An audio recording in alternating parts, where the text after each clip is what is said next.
Hello, there's no need to fear. Underdog is here. I have this speech I always take out, which I never look at. I usually forget everything that's on here. Good. That's a good idea.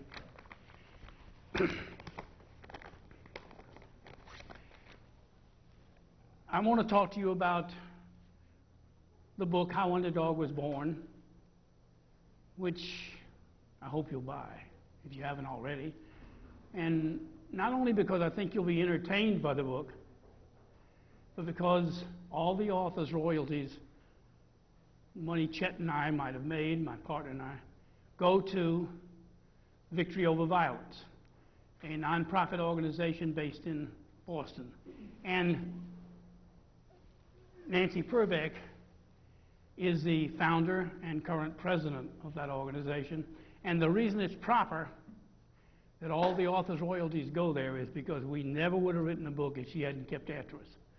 You know, it's 40 years after the fact, after we created it.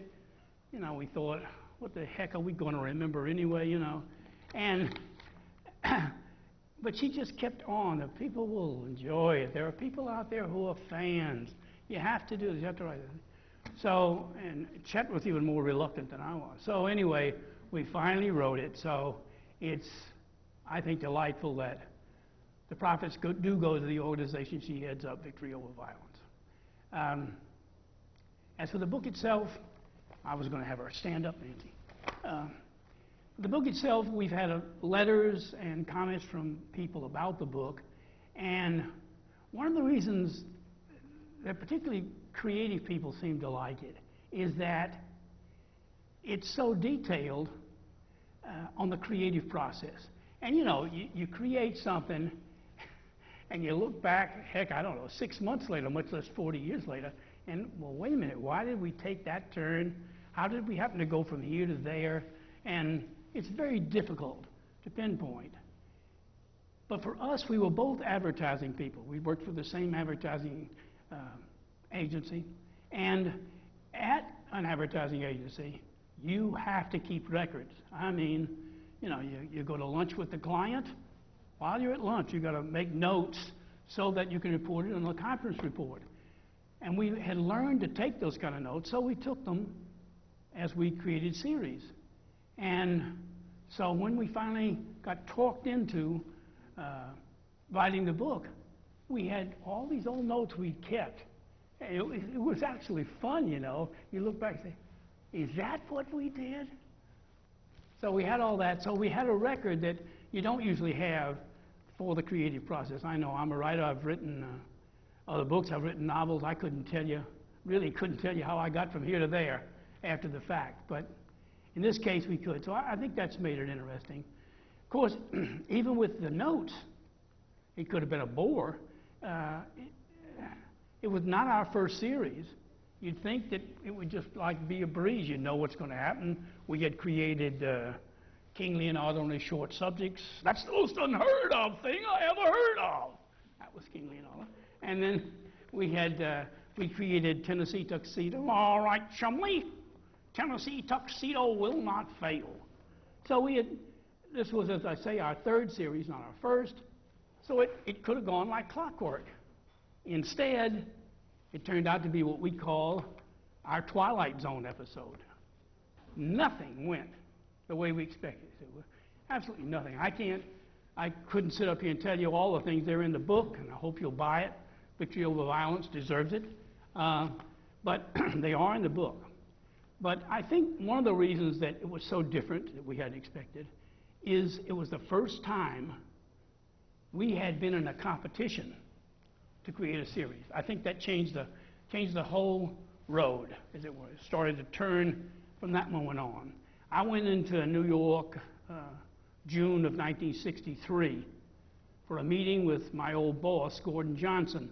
Now, Gordon was the account supervisor for all General Mills cereals except Wheaties. Wheaties was handled in Minneapolis. But anyway, all our shows were sold to General Mills, sold outright. They bought all the United States rights. So he called me, and we had been working on Tennessee Tuxedo, which hadn't gone on the air yet, but was going to go on. And so when I got there, he said to me, good news, good news. For General Mills, we've already bought 2 new time slots for next year. We need 2 new series. So I thought, oh boy, we're gonna get 2 series. This is really great. But that was not it. He said, we've already told Ward and Scott. Now, Ward and Scott did Rocky and Bullwinkle, if any of you are familiar with that. So they were the only team, other creative team, that were using the same animation base we were, which was Gamma Studios down in Mexico. So anyway, he said, what we're going to do is, we've already told Ward and Scott they should come up with a new series. And now we're telling you to come up with a new series. And if General Mills likes both of them, which we hope they will, and we do as the agency before giving it to them, we'll take the one they like best and put it on NBC, and the one they like least and put it on ABC. Now, that may not mean much today, but ABC in those days was, you know, here she is, Nancy Purbeck, just as I mentioned.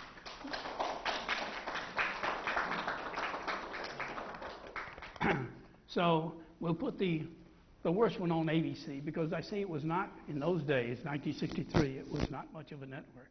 Why don't you come up here and sit? It was not much of a network. And NBC was the network. That's where you wanted to be. Of course, CBS was too, but our choice was either, assume they liked our series at all, our choice was either NBC or ABC. So I said, oh, okay.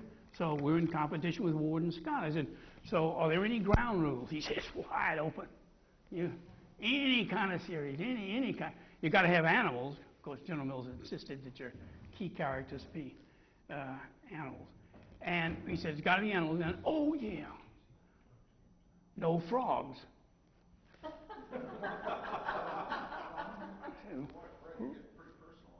Yeah, who the heck would think about frogs anyway? You know, no frogs. I said, what's that about? He said, well, Ward and Scott, Jay Ward, already told us that their series is going to star a frog.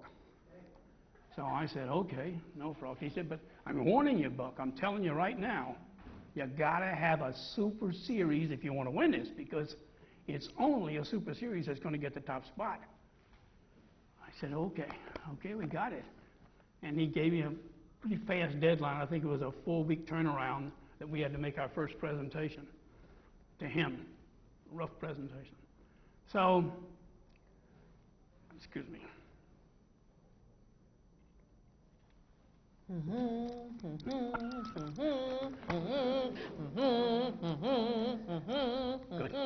And in this world, the headlines read of those whose hearts are filled with greed, who rob and steal from those who need them, to the spot with blinding speed goes Underdog, Underdog.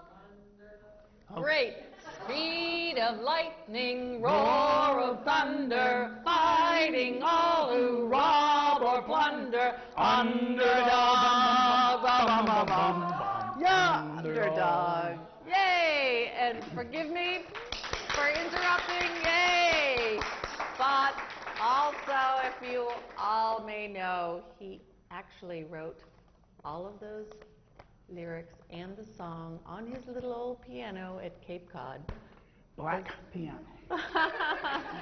So he's not only the co-creator, but he's also a very gifted composer. Thank you so much for the... Forgive me for my interruption. That's why I have her here at the table. I'm filling in the real details because, as we know, Underdog was humble and lovable. Humble.